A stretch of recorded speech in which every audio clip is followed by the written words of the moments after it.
Good evening. It's Michael Lane tonight, not Tom Olson. Tom is the sponsor. The Center for Space Commerce and Finance is the sponsor of the show. And Tom is out in Colorado at the Space Symposium. So I'm filling in for him. So fingers crossed. We'll see how well this goes. Tonight, I'm trying to mimic his voice. Tonight, he does that a lot.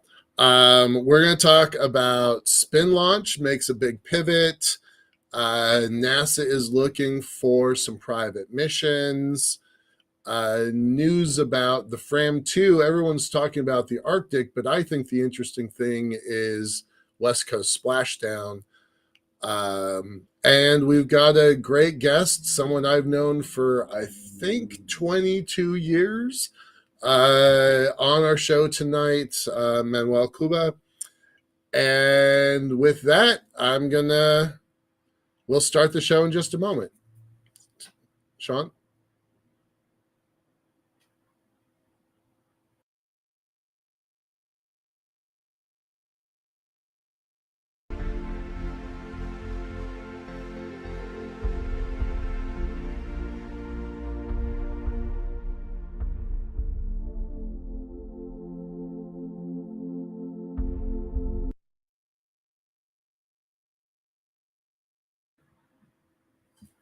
Hey, okay. So I said a moment ago, Tom Olson is out in Colorado, so I'll be doing the show tonight. Should be kind of interesting.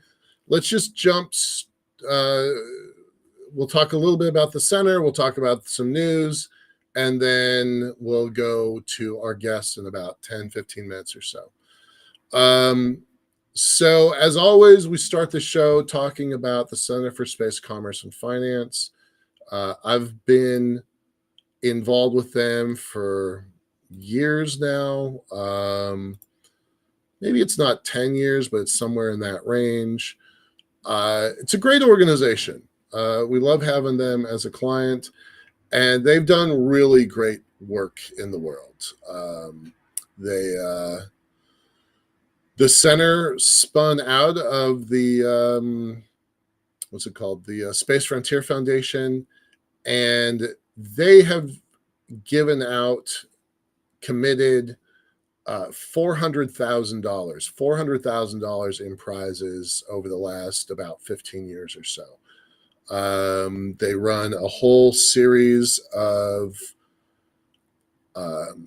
business plan competitions. They have investment summits where they bring in folks to talk about companies and the space sector.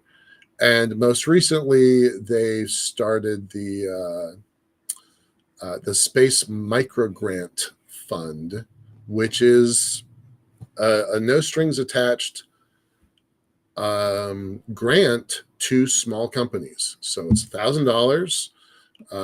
Anybody can apply, and it's a pretty terrific program. So this is their site. The business plan competitions are what they're most well known for, and the Space Investment Summit also. And then as they really opened up just a couple months ago, they started this the granting program. Now, we just finished off April.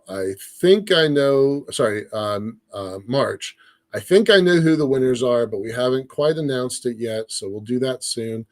The April submission is open, so please make sure that you take a look at that.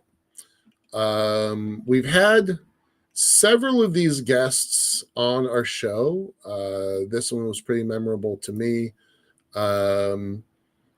It's been great. It really has been. It's been really terrific. And it's really fun to see these small startups. They're really garage level companies, and you don't really know what they're going to do, but you definitely have some enthusiasm about who they are and what they're trying to do. And then, so you can apply right here. And if you think it's appropriate for you, we'd love to have your contributions. The more money we have in this pile, the more folks we can help in this pile. So that's kind of how we're operating. Happy to answer any questions about that. There's a link up in the top left-hand corner, and I'm going to put the links in the chat. Thank you. And as always, it's really terrific having our fans on the show. You don't know it, but really, really appreciate that kind of support. Thanks, folks. All right, and with that, let's get to the news. So this one is the one that makes me laugh. This is not really a comedy show, but I got my career working on let's just say non-traditional space projects, right? So whether that's space elevators or launch loops or space-based solar power or space stations, consulting on space stations, consulting on Martian stuff. I've always been really intrigued by the really big ideas in space. And so, of course, spin launch got my attention a long time ago. They've been around for almost 10 years, which frankly surprises me every time I think about it. And if you don't know who they are, they're worth looking up. They're definitely an interesting story.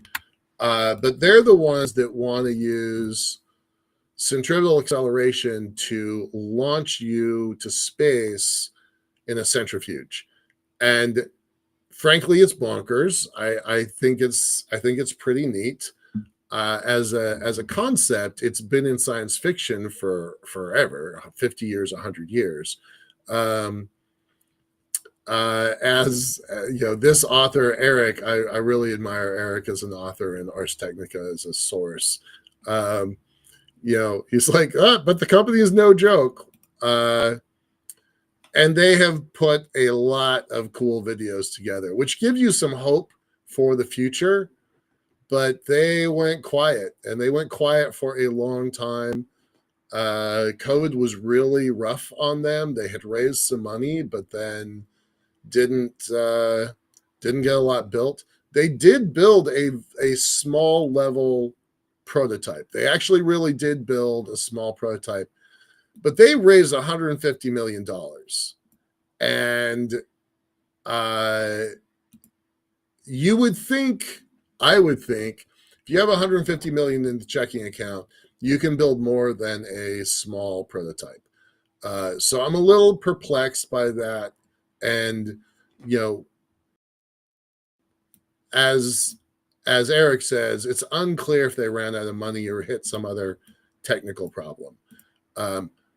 Knowing a little bit about, non-traditional access to space, non-rocket access to space, I've been asked to look at the big crazy ideas like sleds, sleds that go up the side of a mountain, some alternative plans about how to build space elevators. I've looked at most of the big crazy ideas for space. I did not have a lot of confidence in the spin launch plan. I'm not gonna throw them under a bus because what they're doing is really difficult. But I have had skepticism right from the beginning. But here's the thing. This is what they did. They have just utterly pivoted, and now they're going to build a telecommunications satellite array. Like, I don't know how they decide that that's what they're going to do. But if you look at SpaceX and if you look at some of the other big constellation systems, that's where the money is. The money is in the satellites. So they actually have a quote in here. Dang it, I don't see the quote in here. Basically, they're saying that launch is hard, and it's here we go. The launch market is relatively small compared to the economic potential of satellite communication. So that's their justification. Launch has generally been a cost center, more of a cost center than a profit center. I just want to say, duh, no kidding. So they're going to try to make money, generate revenues by launching what everybody else is doing, which is satellite comms. So curious to see that. Not sure what to make of it. I'm a little disappointed that they're not actually building a system. But that's what they're doing. So fingers crossed. I hope this means they're not out of the centrifuge business. I would be a little disappointed in that. But I definitely had some questions. How long I've been on the CisLunar project, I get really frustrated with what I refer to as armchair physicists, in the same way that, if you're the quarterback of the football team, you don't really want armchair quarterbacks telling you how to run your plays. I don't really like armchair physicists telling me how to run a CisLunar company. So I'm not trying to tell them what to do, but I have always been a little bit concerned about some of the elements of their system. So fingers crossed that they're not out of business on the centrifuge side of it. I think a pivot that generates cash flow and revenues is probably a big deal. So, all right, next. I love that NASA is trying to get more private missions, not astronauts, missions to the ISS. I think that bodes well for NASA as a whole, for the industry itself. There's a lot going on here. PAMS, because NASA has to have an acronym, PAMS, Private Astronaut Missions. I think that's really good for the industry. And I think it says good things. Here's the solicitation. I'm not going to link to it, but it's here if you want it. I think it says good things for the state of the industry, that they are trying to do this kind of stuff. I think it's good for the space station companies out there that are trying to get a toehold in this. So I have some hope for that. I think it's good for the industry. I think it's good for NASA.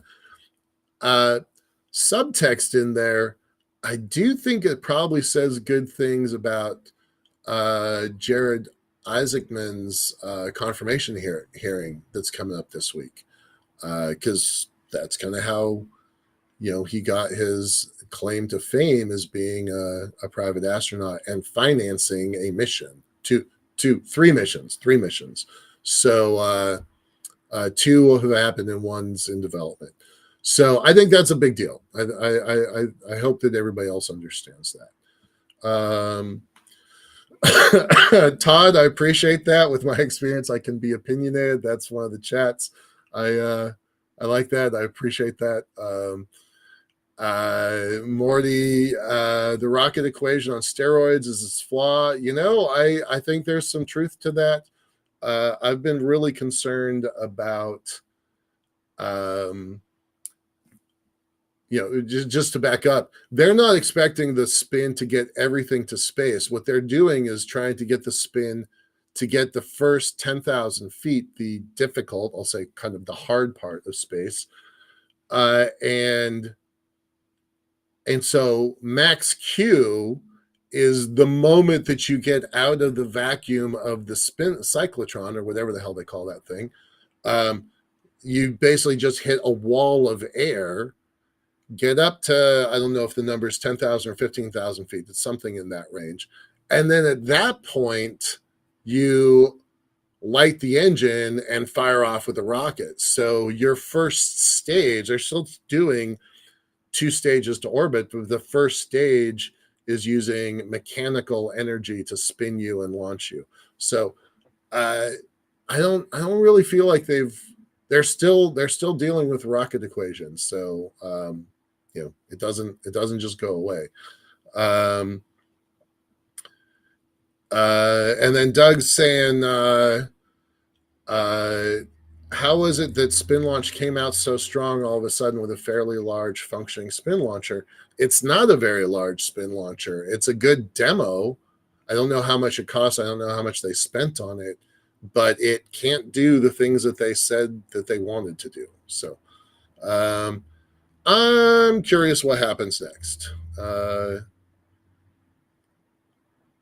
And then Sean's got some notes in here about the parachute association and providing oxygen above 15,000. So maybe that's what you're saying is that's the hard part of the thick part of the atmosphere. All right. Let me move on to. So last week sorry, this is a different one. So this just came out. I'm not going to go into a lot of detail. I think the headline is self-sufficient. 3 companies, SpaceX, ULA, and Blue, get to divide $13.5 billion, capital B, for national security space missions. That's a big deal. This is the first time that all 3 companies have had it. Blue Origin's the old dog. They've had it for a long time. It was newsworthy several years ago that SpaceX was in the running, and so now it's newsworthy that Blue is in the running.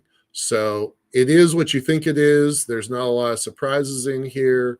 The money is a little surprising. 28 missions for SpaceX at $6 billion.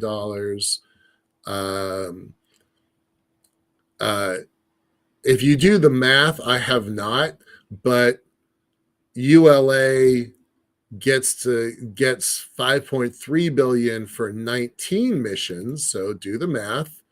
19 is smaller than 28, and 5.3 versus 5.6 is not that big a difference. So on a per launch basis, ULA did well.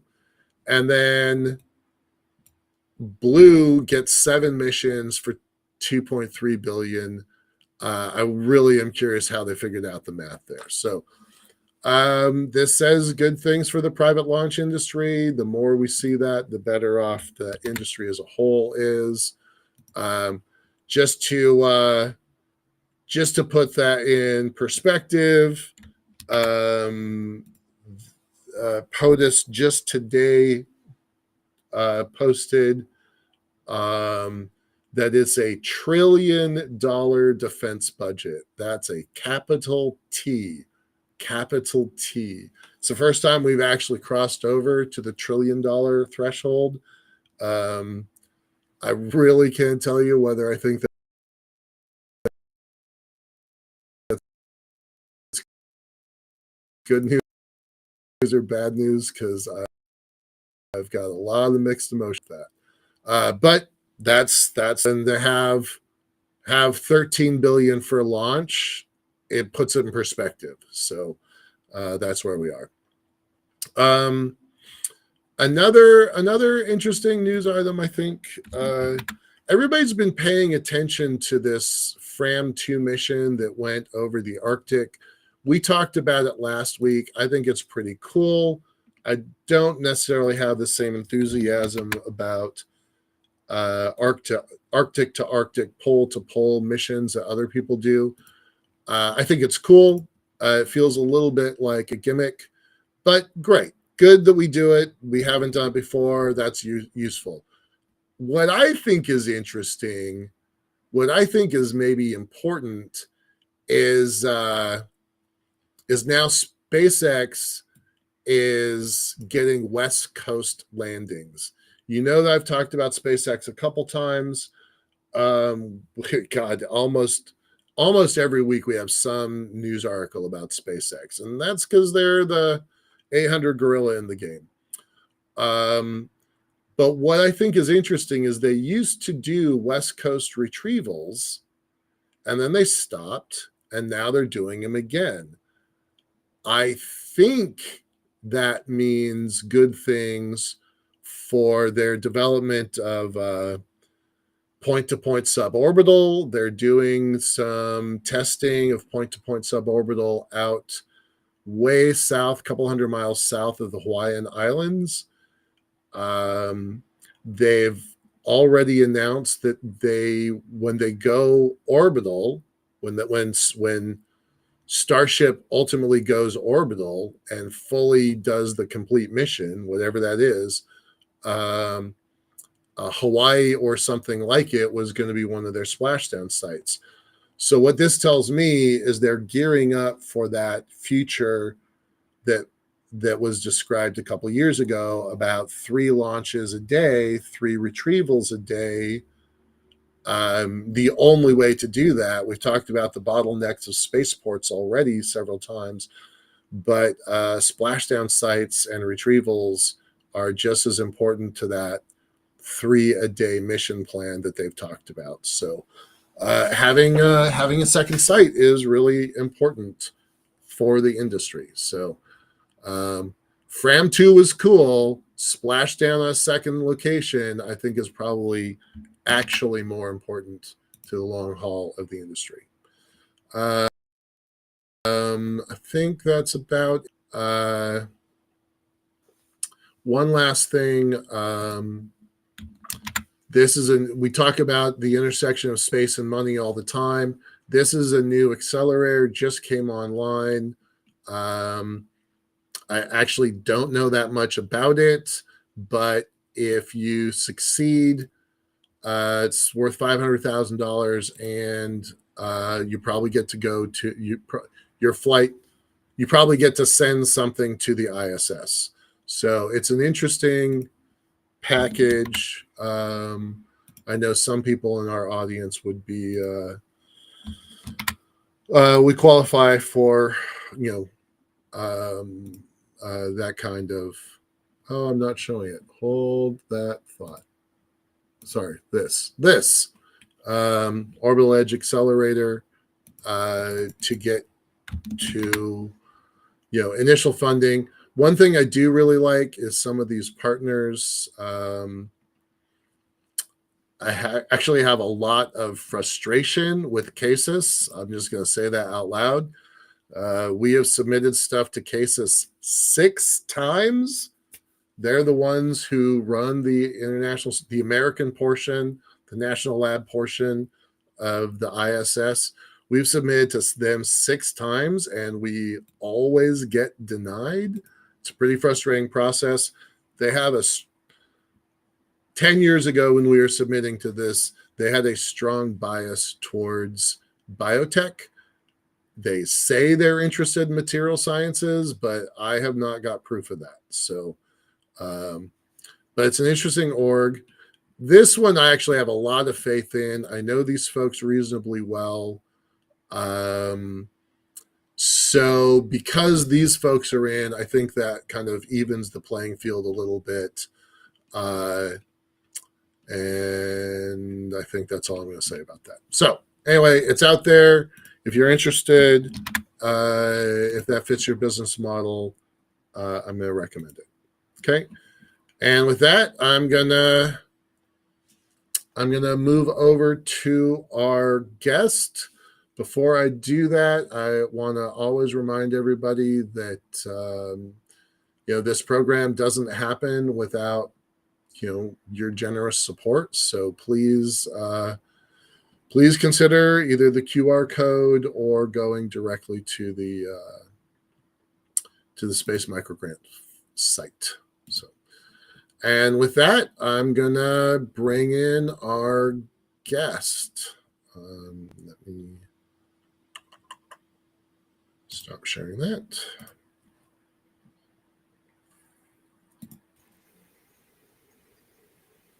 Cool. Hey, how are you? Great.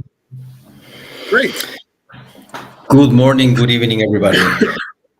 You're out in Germany, normally in Luxembourg. So it is late night for you. What does that make it? Near 1 o'clock in the morning?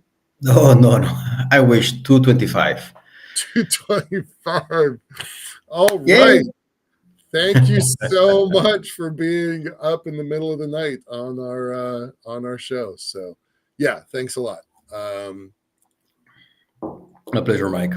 so let's have you give a little bit of a background. I'm gonna I'm gonna talk a little bit.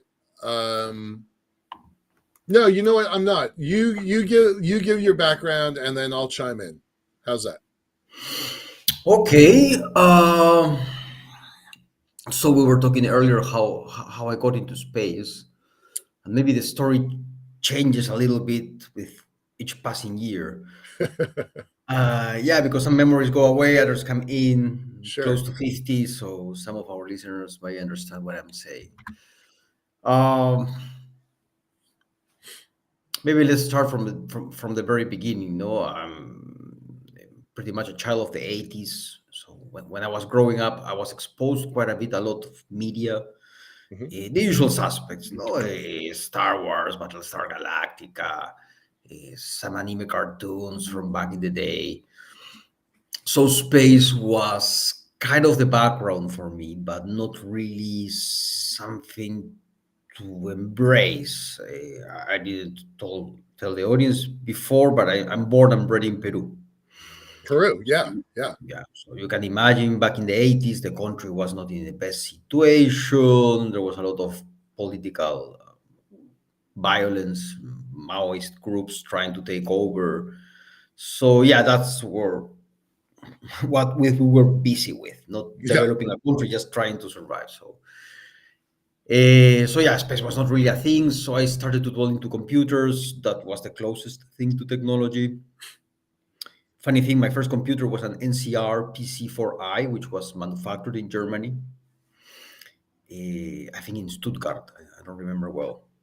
Beautiful piece of machinery. When was So, that?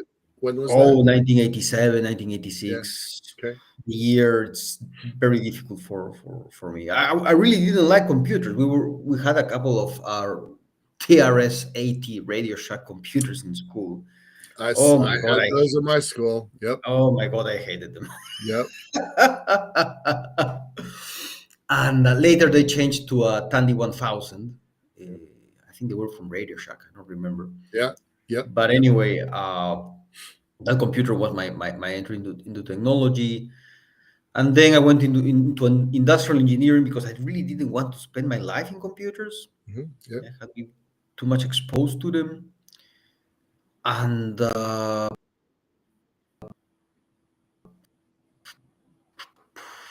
then space started to become maybe a possibility to study abroad, but well, that required a lot of money, as you can imagine.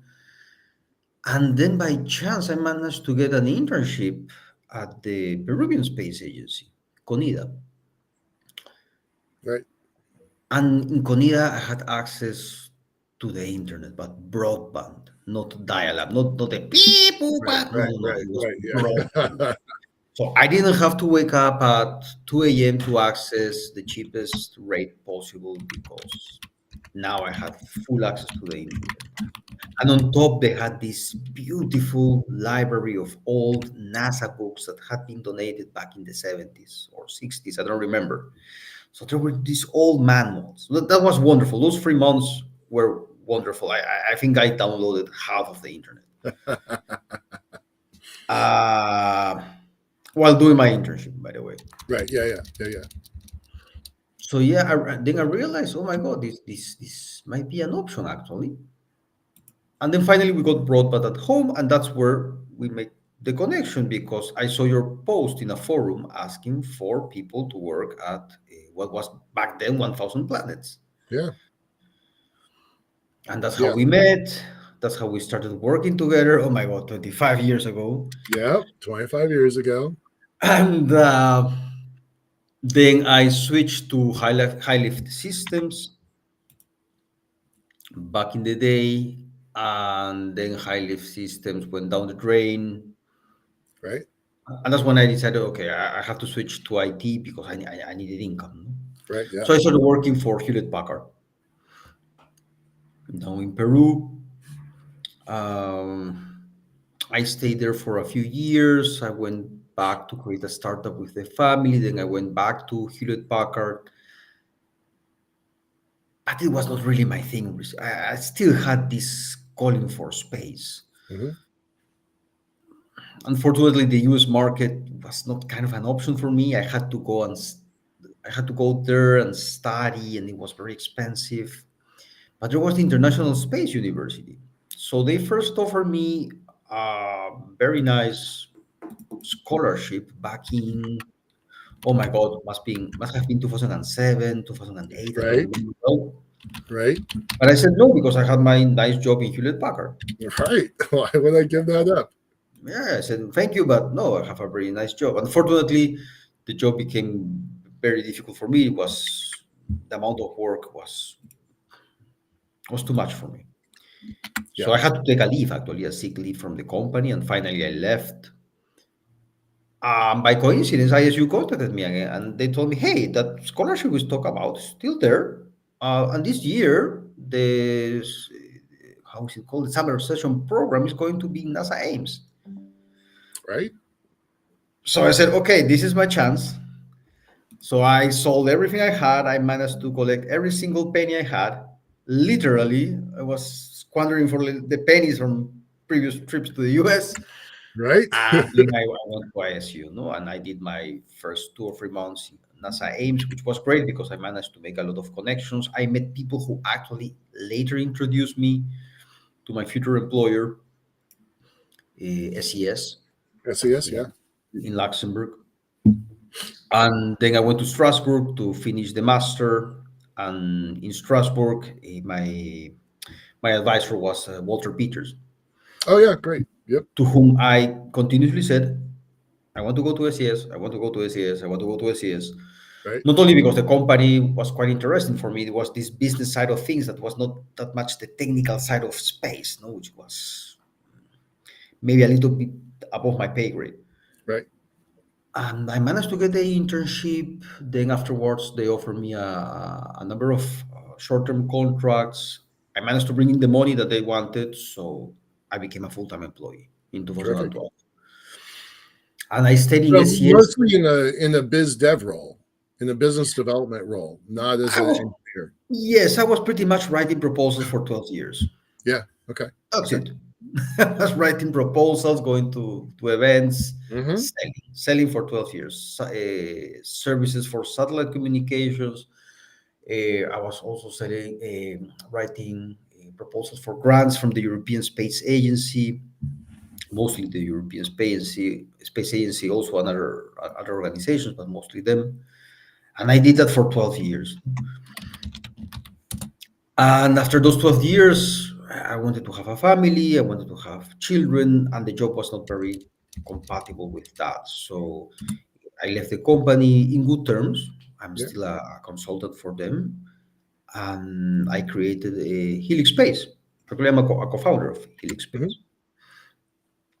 And in the case of Helix Space, the purpose of the company, so it has its R&D aspect. So what we want to do is develop products leveraging on the infrastructure in space for microgravity, let's call it more product development and research for here on Earth. So there's a bunch of ailments that we as humans have because of whatever reason. That's the market that we want to target. No? But that's Right. the R&D side of the company. Then there is also the services because you have to pay bills, you have to fund the R&D. We are self-funded. Right. And what we provide is pretty much business and engineering services for aerospace and defense. It's a little bit different from where we started. We started very focused on space. But it's pretty obvious that because of the market, we have been switching more to aerospace and defense, Right. being in Europe and the geopolitical situation. And in parallel to Helix Space, I'm also a member of the Luxembourg Business Angel Network. So I'm an angel. I have invested in one company, RSS Hydro, Okay. which actually I think it would be very interesting to speak with Guy because not only he's a fantastic person, but he has also worked quite a bit in the US, in NASA, and other organizations. I think NOAA, I don't remember well. So I think it will be a very interesting conversation to have. We can talk about it later. Yeah, sure. So yeah, that's pretty much it. Oh my God. That's 25 years Yeah. in space. Not the whole time 25 years, but 20 years in space. Hmm. Yeah, that's pretty remarkable. Um, let's talk a bit about SES, and Hmm. then let's kind of focus in on Helix. And I don't know that much about what you're doing on the Angel side, so let's kind of like big company, right? So yeah, what's you worked for 12 years at one of the S. For those who don't know, in the audience, at a time, a long time ago now, SES was the largest satellite company in the world. They had more active satellites than I think anybody else. And then it was about 2010, maybe 2010 or 11, when Planet Labs, it was still called Planet Labs now, they're called Planet now. Planet Labs came along with their Dove constellation and actually uh, kicked SES off of the top. But they were the largest. SES was the largest satellite constellation in the world for a long time. And then Planet came along, and everyone was blown away by how quickly Planet could iterate on a small, thermos-sized satellite. Hmm. Um, uh, and then SpaceX 5 years after that changed the whole industry. But for a long time, SES was the big dog in the game. So Yes. tell me what it was like during those days, and what was your role there? Well, it was quite intense because the company still had quite a bit of momentum. Mm-hmm. It was quite mature already. The Yeah, company very. exists since 1985, I think it is. Um, but it's not that they had been sitting on their, how do you say it, laurels? Yeah, Lords. Yep, yep, yep. Laurels. Laurels. Yep. Eh, they were still expanding. They had been doing a number of acquisitions around the world. If I remember well, when I joined, we had 45 big school bus size geostationary satellites. Yeah, yeah. School bus And size, not monsters, no? not. I Cool. mean, you don't. It's pretty easy to build a satellite this big. Yeah. It's pretty hard to build a school bus size satellite, right?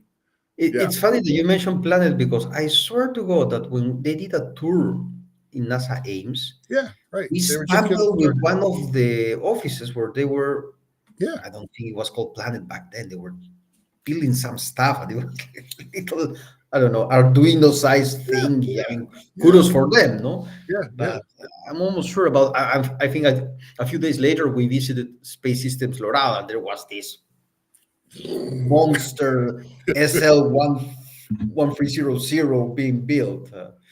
By the way, the worst place where I had a coffee in my life. Oh my God. oh, The coffee machine was terrible. Sorry, guys, if you work there. And yeah, the company was looking for new opportunities. I was actually in a subsidiary of the company, also in Betzdorf in Luxembourg, okay, but that was more linked into innovation. So we were selling what we called managed satellite services. We were selling satellite capacity bundled with additional services. While the core business of the company was more like,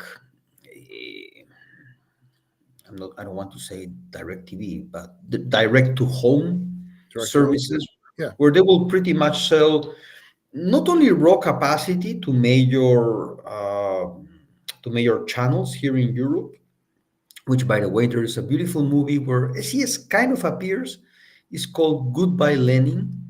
It's one of those obscure European movies, but it's very nice. Okay. It's set in during the fall of the Berlin Wall, and one of the characters, living in Germany, he starts installing satellite dishes.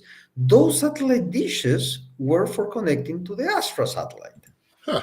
All right. Yeah, That's because cool. in East Germany there was no infrastructure, like Peru in the 80s or 90s. No, there was nothing. So connecting to the sky was the only option. Yeah. So yeah, it's a very nice movie. I really liked it. Old as hell. Anyway, and what we were trying to do was to look into other areas of opportunity, other markets.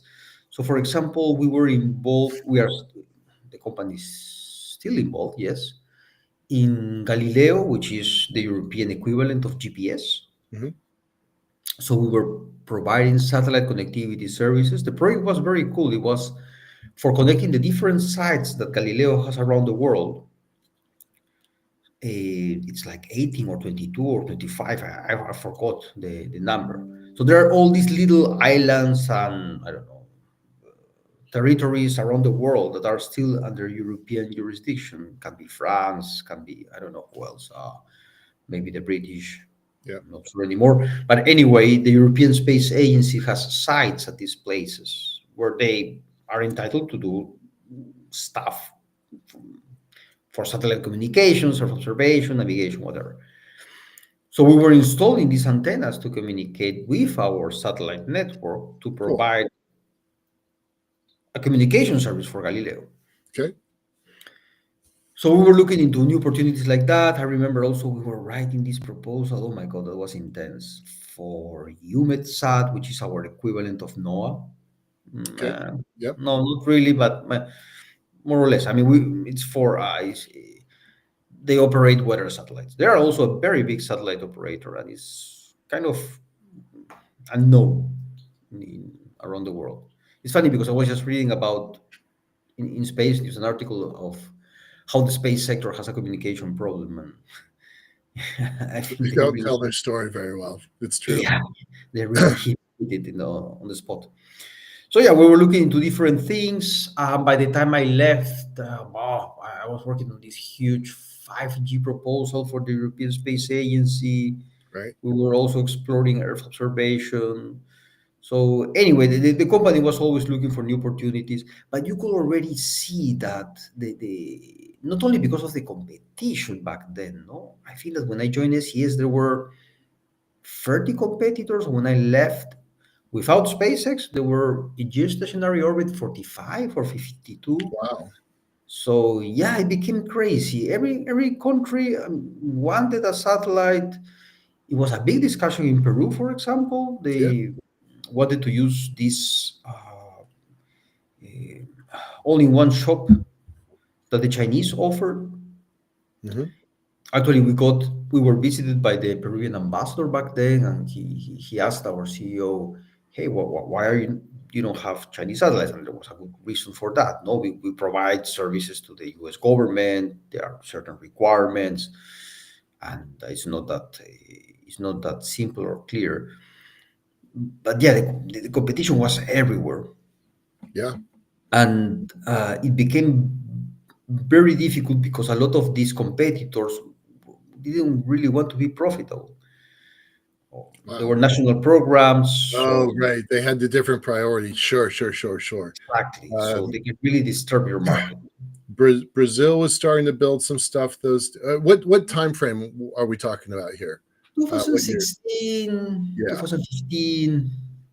Brazil, United Arab Emirates, Mexico. They were Australia. They were all building. They were all building stuff. Honestly, some of them for the first time. There Yeah, were during those years between about 2012 till about 2020. I think something like 14 or 15 national space agencies came online during that about a 10-year period or so. Um, yeah, it was kind of a boom time. So, all right, so mostly you were selling, trying to build contracts for SES. What made you decide, oh, it's time to start Helix, it's time to start my own thing? I know you work with other people, so tell us about Helix. We've got about 15 minutes left, so I want to make sure that we kind of cover Oh la la, cover time everything. flies. Yeah, I know, right? Right. And I think my kids woke up, so for the Oh second no. time. Oh, no. Lovely. Sorry. Uh, so around 2000, let me think about it. Oh my God, 2019, 2020. Yeah, around, yeah, my son was born in January 2019. Okay. And Congrats. Cool. That's thank cool. you for that. Yeah. And yeah, we wanted to have a second kid, which is my daughter now. Yeah. Yeah. And I You know, realized, I'm gonna break in for a second. You know, because I've been at this for a long time, and I meet a lot of young students when they first are starting their careers. It's kind of amazing to watch their careers go in so many different directions. And I was talking to somebody earlier this morning about a kid who worked for me back in 2003, I think. He was 21 years old at that time. I remember going to his 21st birthday. And now, like, he's a grown adult. He has 3 kids. He has a mortgage. He's lovely. built his own space company, right? So, like, I love hearing these stories as folks kind of, you know, evolve and develop and grow into their careers, and then they stop being kids, and at some point they're real Or adults. never. Right, right.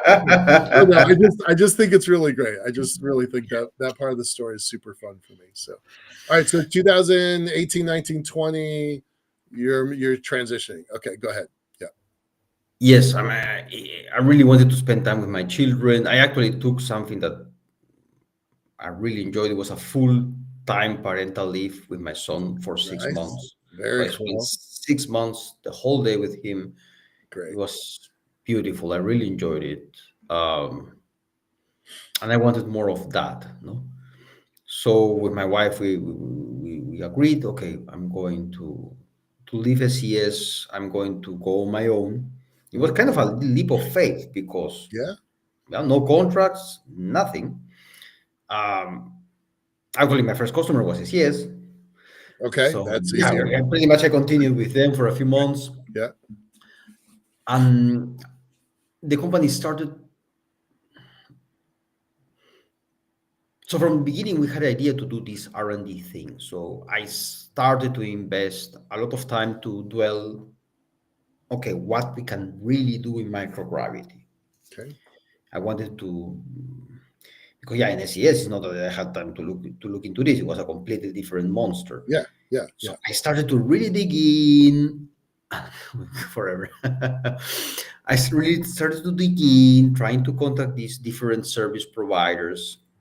And after 2 years and a half or 3 years of having Helix Space operational, I realized, okay, this is not going to work for a number of reasons. One, all the companies and there was like 25 or 30 microgravity service providers out there. Okay. Yeah, I thought it was only going to be Space Yeah. Tango and 2 or 3 more. Right. But I tried to engage with the European ones. I got zero response. Only one contacted me. Okay. So you will think, no, a company, a customer is looking for them and they don't come back to you. Sounds a little bit weird, no? Right. Yeah. Yeah.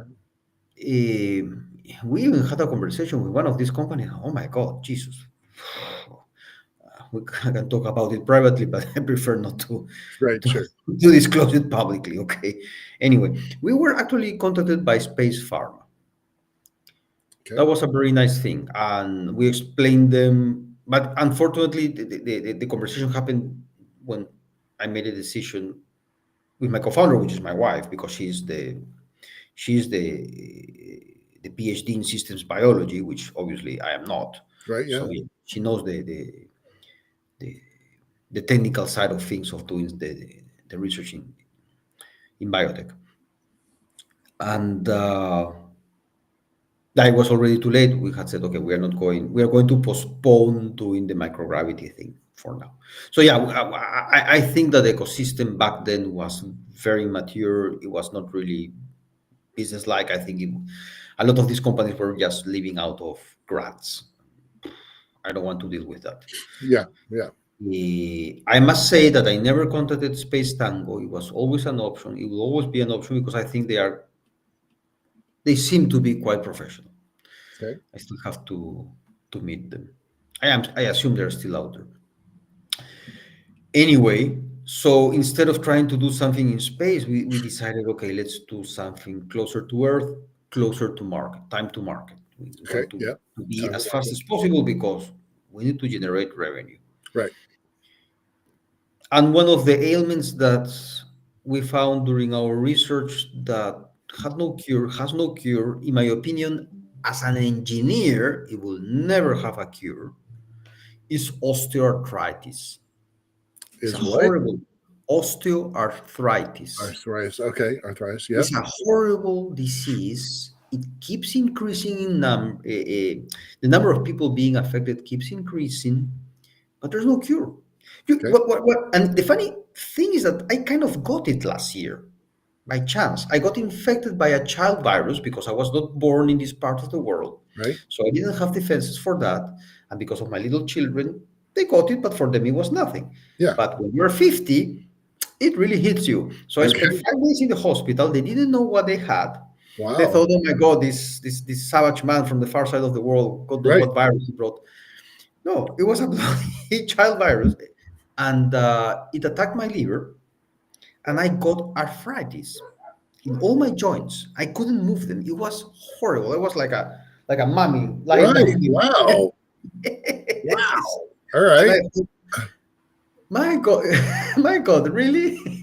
So I have to go through it. So yeah, it was quite an experience. I got well, like I recovered. Yeah. Yeah. None of my joints hurt anymore, but trust me, I was doing like this and it hurt like hell. My God. Wow. Wow. Yeah. So I enjoyed the pleasures of having the symptoms of that disease because I didn't really got the disease. Right. So basically, what happens is that your cartilage disappears. So it's only the bone, Okay. and the Bone bone against starts bone. to friction with it. Yeah. Horrible.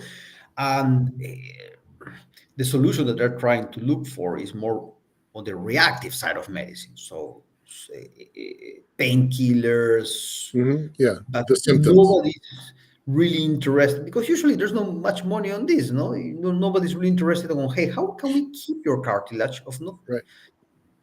not to degrade or to degrade as little as possible. So that's what we are trying to tackle. Wow. So we're going to start. We have already started. We are in phase 3 of our research. Actually, we are going to start phase. We should have started phase 3A, but live. Sure. And we should. I already got one of. No, we already got everything to start phase 3A. Okay. Um, And is there a space element to it? I don't. at some point, Yeah. once when I see that the market is mature enough that they actually reply to your emails or Right. phone calls or LinkedIn contacts, once having a meeting with these people that provide these services is a normal business meeting and not a Yeah. I'll control myself, Yeah. not a exactive proactive healthcare. Yes, Right. yes. And once I see what the hell is going to happen with the ISS, Right. because if there's not going to be an infrastructure up there, Well, I'm pretty confident that we'll have.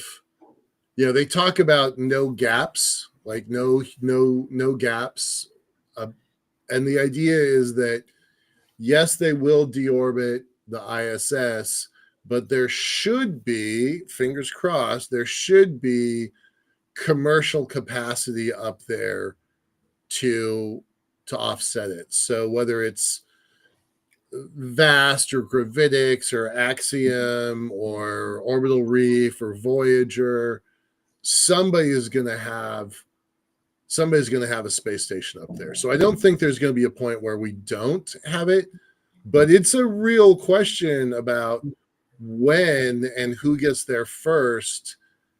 Yeah, and it's a little bit of a race about when does, because it's going to be SpaceX. We talk about them all the time.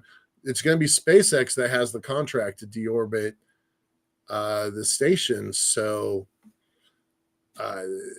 they're trying to speed that up. Originally, it was going to be 2030 or 2031.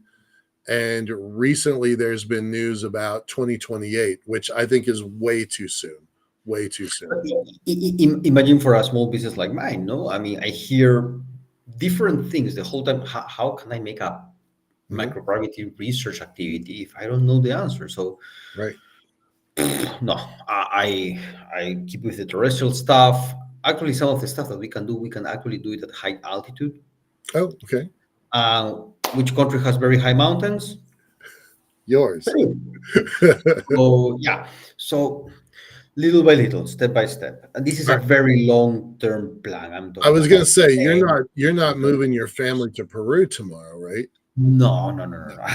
I'm Luxembourgish. I live in Europe. I live there. Yeah. Yeah. Eh, this is a very long-term activity. Right. Yeah.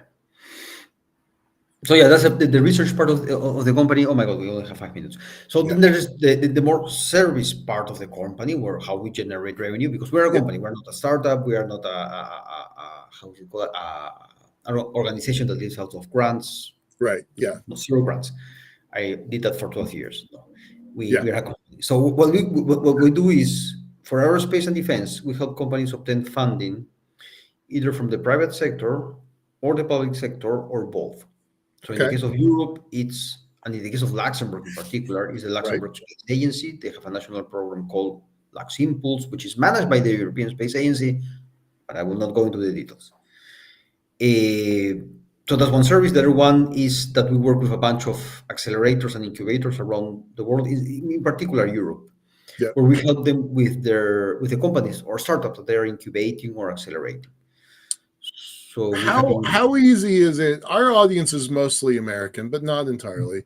How easy is it for an American company to set up shop? Because Luxembourg has certainly tried to be, a flag of convenience Yeah. for American companies. There's a lot of Yes. American companies set up in Luxembourg. So, what is that process like? Do you know? Look,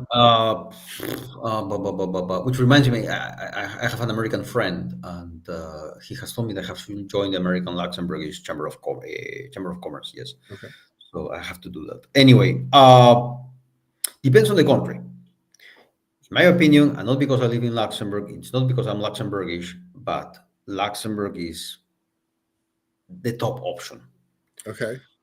I say this as somebody who grew up with the trauma of bureaucracy, setting up shop in some of these countries, or dealing with the tax revenue agency, the IRS of each Mhm. country. Yeah. Yeah. Oh my God. Okay. No, no, no, no. And in extreme, let's say, in their own language, in Luxembourg, yeah, sure, the tax revenue agency is not perfect, but it's very simple. You can set up a company in a very simple way. It's Hmm. pretty fast. I set up my company I sent the documents on the 19th of December, and I got a reply. I had the company open by 19th of January. Okay. So Okay. it's not exactly the best season to open a company. Well, I got it that fast, Right. despite the. No, that's like Christmas and New Year's holiday. So that's, Exactly. yeah. So it's pretty fast. Okay. We are not like the UK, where I think they have the 111 thing, where it's one spot, one Yeah. Yeah. pound, and Yeah. 1 day. Yeah. We are pushing for that. The government is trying to push for that. So your role with Helix is to really be an ambassador to companies trying to set up, trying to obtain funding, trying to build relationships in Europe. It's something I explored, but I haven't found or seen the market for that. Okay. Okay. Eh, and every time that I explore something, I see that this is not really working. There's not really traction. I just switch. Okay. Yeah. And the stuff where I have seen traction is either the accelerators or incubators where I help them with the companies participating. And finally, and this is the engineering side of the services, we help companies that are involved in European defense projects. um, eh, we help them we help them to deliver what they committed as part of the contract with the European Defense Agency. Okay. Okay. All right. So sometimes these companies get these grants and they realize that their operational team is not up to speed or they don't have the capabilities or maybe the bandwidth, maybe a new contract kicked in or this person, oh my God, he's not available anymore. So I come in Okay. and I help them deliver this Okay. stuff. All right.